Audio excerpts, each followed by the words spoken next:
Hello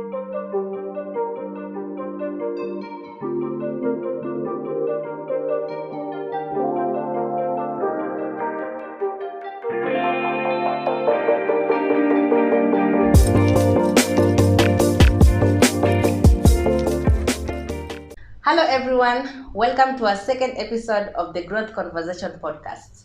As usual, my name is Linda and I'm here with my co-host Gabriel Mungai. We are so excited that this is our second episode and we can't wait to share with you what we have in mind. Welcome, Gabriel. Oh, thank you very much and welcome once again to our podcast this time. So this time we will be discussing about self-image. Yeah. What is self-image, Linda? I think for me, self-image is how somebody sees herself or himself, or how you think other people view or see you. Well, personally, my view is that self-image is your picture, but this picture is only seen by you. It is like how you see yourself in the mirror, only that this time you are seeing yourself from inside. That is what we call self-image. So the self-image is mostly defined by you and expressed to people. Although you find that people have an opinion of how you look, but how you see yourself matters more than how people see you. True. And I really want us to share about experiences that we have concerning our self-image. Yes. I'll ask you this. Have you ever been in a place where how you saw yourself really affected you in the relationship? Personally, I have had a lot of struggle with self-image. To be honest, even in public speaking, earlier on, I could not even stand before people. Also, relating with people, I had a lot of struggle. So I used to consider myself an introvert. Mistakenly, I'm not an introvert, but because I used to be fearful and shy, and I used to see myself that I don't match up to the people's expectation, I don't fit to what people expect or desire of me. So I used to pull back. My self-image was very poor. So it affected me in relating with friends. The kind of friends I used to accept were the kind of people that I saw that looked like me, and I used to put away anyone who looked more confident. They used to look like they are a bit scaring to me. And anyone who also looked like they are looking down on me or they are doing much better than me, I also used to stay away from them. So this one has affected me very much, especially in my early life. Personally, I'd say that my self-image has been quite a challenge for me until the point I learned what it is all about and what I can do about it. Well, I can say that for me, self-image, I remember back then when I began my speaking engagement. So many people saw what was inside me, Yes. but I will constantly doubt whatever I can do or whatever I will share with other people, and that really affected me so much. For me, self-image really affected even my relationship because how I saw myself really affected on how I treated my partner, and also my relationship with my mother as well. Because I wanted my mother to do for me what I thought that was best for me, Yes. even if she knew that was not something that was best for me. Yes. So self-image for me has really also affected me before knowing and understanding what that is. I'd like us to just share about some of the signs Yeah. that you have a poor or a strong self-image, maybe in relationships, Yeah. so that we can at least try and identify. So personally, in my journey, what I can say earlier on, some of the signs I realized that I had is that I had a very low self-esteem. So this low self-esteem affected me very much, especially in dating. Because every person that I saw was worth me, I saw I was not worth them. And this made a difference. So I could not approach any girl who looks like they are the kind of person I would want, because I consider myself a little bit less than who they are. So you end up finding yourself dating the people you don't desire, because the people you desire, you feel like they are a little ahead or above you. Yeah. So I can say in that way it affected me. Yeah. The other sign I also realized with poor self image is that you become needy. You become needy. You need affirmation. You need people to confirm whatever you do. If it's your dressing, you are quite too aware of what people will say. So you are constantly needing someone to be around you, to confirm you or to appreciate you constantly. Whenever they are not around, you start feeling a little less. True. Yeah. So maybe if you can tell us if it affected you in any way, Yeah, especially so during dating, maybe because on that's that where reason, most yeah, relationships yeah. begin. Yeah. On that reason, I had written down some of the signs that he's talking about. So I'm just going to name some of them and then we'll give our opinion based on that, right? Yes. So as he said, first of all, is you mentioned about neediness, right? Yes. And for me, I can say that is one of the signs that you will know you have a bad self-image, because there is a good self-image and there is a bad self-image. So when you constantly need people in your life and you think that you can't do it alone or you can't do it by yourself, then you have a problem and you must find a solution on that, right? Yes. I'll just go to another one because you've spoke about that already. Another one is people pleaser. You want to please people. You can't do something and think that you've done it It's well. good. You It's good constantly on your want own. somebody else to give you a tick, right? Yes. What do you think about that? This one affects too many of us. Yeah. Too many of us, because most of the times, even unconsciously, without noticing, Yeah. you are looking for someone to approve of what you have done. You don't believe what you can do is okay by you. Yeah. So you are looking to please someone, and sometimes I realize that we give in too much.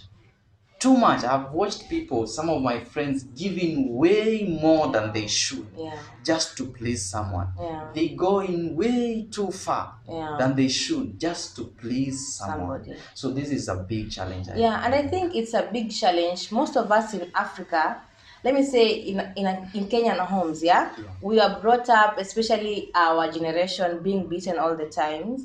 So most of the time we end up growing and belittling ourselves. Yes. So when you do something, you have to constantly check if somebody agrees with you. Yes. You know, because we were not brought up to speak for ourselves or to give our opinions. And that personally is what happened to me. I grew up knowing that my opinion is not supposed to be heard. It does not count. Yeah, and I grew up being a people pleaser, you know, Yes. because I wanted somebody to tell me if I've done something the right way. or wrong. Even Yes. if it is good, I needed somebody to say yes. To approve of it. Yeah, to give me a tick. And Yes. that's very, very bad. And it's not a good place to be in. Wow. Yeah, and I can say the second point is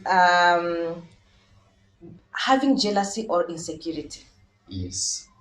What do you say about This that? one also, when you talk about insecurity, they come in many forms. Yeah. And sometimes insecurities are hidden. People try to hide their insecurities. Yeah. And insecurity also comes in feeling a little less. Yeah. A little less of everything.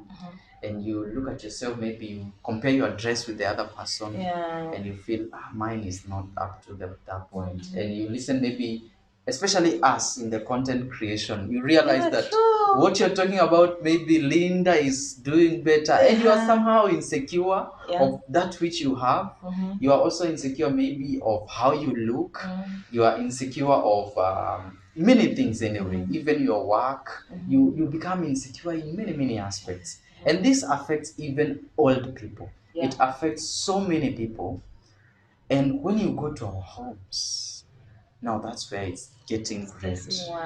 Because as if, for example, we schooled with a guy who was performing well, but his sister had done so well. And therefore, when we were schooling with him, he always used to compare himself, and his grades made him feel insecure. No matter how good they were, he always felt insecure to a point that he ended up failing.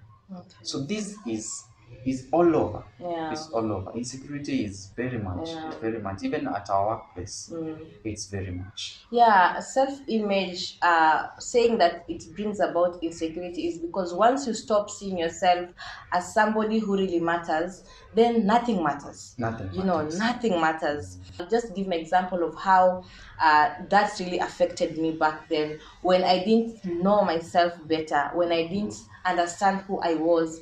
It brought about insecurities, and from that it grew to jealousy because when I didn't know what I wanted in life, I always felt like some other people are excelling. Yes. And I was like, why not me? Why not you? You know, why not me? And there's that kind of form of jealousy, and you're like, why are they excelling? Why Doing better than yeah, me. why not What do me? they God, like have? God, why? Yes. You know, and it creates a lot of insecurity because once you step out there, you don't think you're good enough because you see other people excelling until you feel like you are nothing. Yes. And you start doubting yourself and you start feeling insecure. You don't want to go in front of people, and that's why it's very important for you to know this side so that you can know you have bad self-image for Where you you to are. work in it. Yeah, Because where you are. the moment this jealousy grows, you're turning to be a witch. You You become know, a monster. you become a monster. Yes. Because you don't want to see You're other fighting people grow. everyone. You're Right. fighting everyone. Yeah. And you know, the thing about people who are inspired, or people who have achieved, they always like to help other people. Other people. Yeah. And you can't grow if you're jealous No, of you other can't. people. And funny thing is that you can be above people, Yeah. and you are still jealous about Yeah. them. This is the best way to assess your Yeah. self-image. You realize that you are doing better if you assess yourself all round. You are doing better than someone. Yeah. But whatever they are doing still makes you jealous of them. Yeah, true. This is a good sign of your a poor self-image. Insecurity. Yeah. Okay, nice. Let's go to the next one. So the next one that I wrote is over defensive. You are always oversensitive, Yes. easily angered. What do you think about that? This one, I think, almost every one of us has been affected at different times. True. When you become too sensitive, even on people's opinion, Yeah. even if the opinions are not about you. Yeah. For example, right now we are in a political season, and you may realize that what people say about it affects you. Yeah. And it's not even an opinion of you. You realize you are oversensitive. It's like you are walking on shells. You are too careful on anything, even on your own words. You are also too careful on what you say.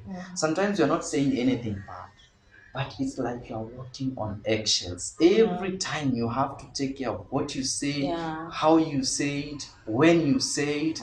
And I'm not saying that it is okay to be careless. It's not okay to be careless. Yeah, you should not be careless with your words. But also it doesn't have to be overly careful. You don't have to be over cautious. When it is that way, then you have a problem with your self-image. Yeah, when for me, when we say over defensive or oversensitive, you know, sometimes when you don't believe in yourself, then whatever somebody says, you don't believe them, right?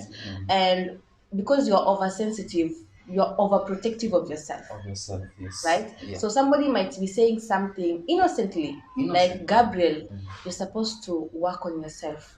And you feel like he's insulting you because that's what you feel from your head, that, oh, I'm not good at this. So when somebody points out on that thing, you feel like it's an insult. It's an insult, yeah. Right? Someone is attacking you. Yeah, when you don't feel good about your body, when somebody says something like, oh, you need to work on your weight, like, that person is just your friend maybe. Yeah. But because he just point out, yes, you feel like it's an insult. So you're always angered easily. You're always angry. defending yourself. Defending yourself. You are defending your space continuously. Because it's like, because I know I'm not good enough, then I feel like I need to protect myself because anybody can see it the way I'm seeing it. Yes. Right? So when you say something, I'm like, you have seen it? I'm not gonna say about it. Mhm. Leave it to me, Leave it to me. And you get angry and you get into fight with people, and you push people back. Constantly. Constantly Now, pushing pushing people people back back. is the key now. Yeah. We are constantly pushing people because we notice that they are saying something that is true of us. Yeah. And we don't want that to be exposed. So we are constantly defending, fighting them off, keeping them off, shutting their genuine messages, shutting their genuine opinions, so that we can feel a bit safe in our broken self-image. True. And talking about pushing people back, you're going to the fifth. Is it fifth? Yes.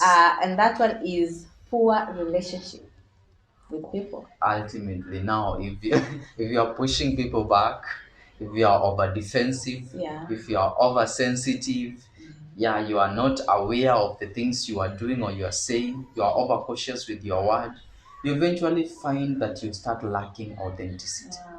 And when you are not authentic, nobody wants to associate with fake. Everyone comes in, after some time they realize, Yeah. and they walk away. And this is where the challenge begins. So you are not able to build any lasting relationship, True. no matter what kind of relationship. Either it's partnership, either it's business, either it's friendship, or even intimate relations. It becomes hard for It you. becomes hard. What has been your experience? Obviously, when you push people away from you, and then I always say that you can only attract who you are. Yes, absolutely. You can attract who you are. If you constantly having fight with people around you, then you have a problem. Yeah. So you have poor relationship with people to the extent that you can't keep people close to you. Yes. Because you constantly bring out the bad vibe. Right? And I always say this: you can't pour what you don't have. So Yes. this cup must be full of water for me to pour to another person. Yes. But if I have a lot of negativity inside me, that's what I'm gonna pour it to other people. That's exactly and nobody what wants to stay close to a person who's negative. Yes. I need to stay close to a person who always affirm me, always encourage me. But if you can't see the good in you, then you can't see the good on other people. On other people, yeah. It starts with you. True. It begins with you. Yeah. And therefore, if you find yourself in these places or these spheres that we are talking about, the key is to notice where you are, because it is not also fatal. It's not. I have myself suffered from a poor self-image, and I have recovered. Yeah. I can say with confidence that I have recovered. I have struggled before to speak before people. I have struggled before even to share my own opinion, because I was too sensitive of what I'm going to say. I have defended myself in places that I shouldn't have defended myself, because these were genuine people. Some of them are my brothers, some of them are my sisters, some of them are genuine friends that were trying to help.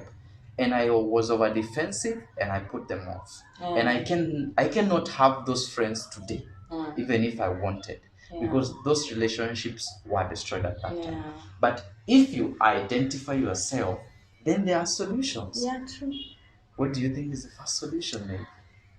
Before we go to the solution, first of all, I'd just like to say, as we've mentioned all these things, these are just some of the signs that you can look at and know that you have a problem with your image. Yes. And I always like to say this: it all starts with you. Yes. When you want to feel loved by other people, you have to love other people. And most of the time this happened to me. When I am kind to other people, when I'm kind to self, I'm kinder to other people. When I'm more loving to self, I'm more loving to other people. So it all starts with you. For you to have good self-image, you have to believe in yourself. And like we said earlier, our main focus is to start this conversation out there. Nobody is perfect. Nobody was born a winner. Nobody was born a person who knows everything.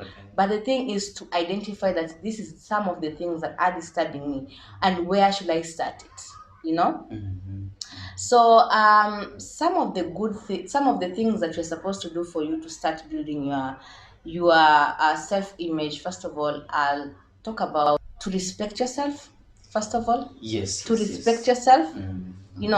We are not giving you like the answers to life, but we're just sharing what we think or it what can has help worked. you, for us. Yeah, what has you worked know. for us. So self-respect is somewhere where you can start. Respect yourself. Have boundaries. Have Boundaries, yeah. know where to go, know where not to go, know what to say, know what not to say. Yes. And you so know what people you allow to speak into your life and those that you don't allow. Because when you know those people that speak in your life and it brings something good in you, then you can allow them to speak some good things in your life. So self-respect is something that you can begin with. What do you think about that? I believe it's good. It's a place to start. Yeah. Especially defining your boundaries. Because I realize that people who have a poor self-image do not have boundaries. Don't. They go way too far Yeah. than they should. They allow way too much than they should. So the first thing I'd suggest is that try to define your boundaries. What you can take and what you cannot take. We are all allowed to have boundaries because we cannot be everything and anything. Yeah. You can only be something. Therefore, define that something to you. For example, one of the boundaries I realized I had a challenge with is I used to give people credit, to give debt to people.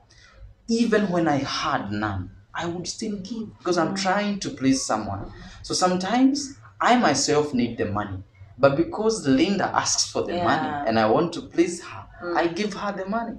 There you go. I had to come up with the boundary and say, I can only give when I have excess. If I don't have, or if I don't have enough, I will not give. Yeah. So this is just an example of a boundary that you can set for yourself. You see, boundaries are many and they are wide and they come in many spheres, especially in relationships. But start by at least defining what you can take and what you cannot take. The other idea that I would suggest to us is that we should know our worth. There you go. I have found out that most of us can see what is in other people. Yeah. I can sit here and tell Linda, you are this, you are this, you are this, you have this. But I tell you, very few people can say what they have by themselves. Very few people can take a genuine assessment and say, I am this, I am this, I am handsome, I'm likable, I'm a good person, I'm a kind person, I'm a respectable person, I'm a disciplined person. You cannot see that which is in you, but you are able to see what is in others. So at least go back and define your worth. Know your worth, know who you are, know what you carry, so that you don't always look at what others have.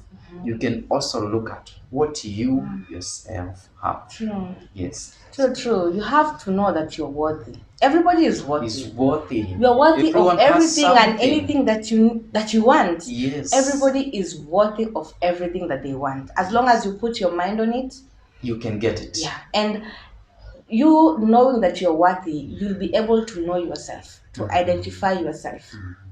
That is the first step. Know who you are. You can't set boundaries when you don't know who you are. You first identify, who am I? What do I want? And sometimes it's very hard for us to know what you might have an idea of what you want, but then you don't know how to get it, or you don't know exactly what you want. But what you need to know is you need to know what you don't want. Yes. Even if you don't know what you want, at least know what you don't want. Yes. That will direct you to whatever you want. Because if I don't, like for example, I can say I don't want to work in a bank, but at least I want to work somewhere where I can talk the whole day. Yes. Yes. I don't know where I want to work, but I want to work in a place where I can talk the whole day. It has given me a direction. At least I won't look for a job that requires me to sit down the whole day.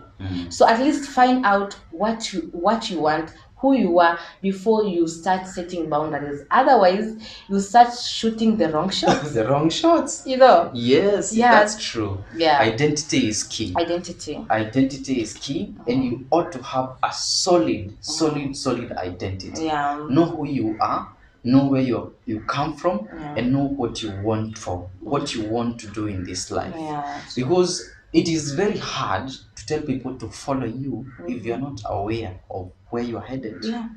A blind person cannot lead Anybody. So the greatest job is to at least find your identity, find out who you are and what you want. So my other suggestion would be believe in yourself. Yeah. I have found that people sometimes believe in me more than I believe in myself. Yeah. You find that people are telling you, Linda, you can do this, but you doubt yourself so much. While everybody can see it, you don't see it. So the suggestion is that start believing in yourself. Start believing in yourself. Because people that have poor self-image believe nothing about themselves. And the journey is a journey of belief. Yeah, you have to. Because you see, the future is only what you believe. Yeah. Because it's not really it. Yeah. It's all about what you believe that comes to life. Yeah. And therefore, if you want better, believe in yourself better. Yeah, you had it right from Gabriel. And I think that's where we end the conversation. Yes. I'm really glad that we had this conversation, and I hope that you there at home listening to us, watching us, you will be able to follow some of the things that we shared, and you're going to change your life. I hope you enjoyed this podcast, but until next time, cheers. Adios. And for me, I'll just remind you to like our page, make sure you subscribe, make sure you leave us your reviews so that we can continue growing the conversation. Otherwise, until next time, bye.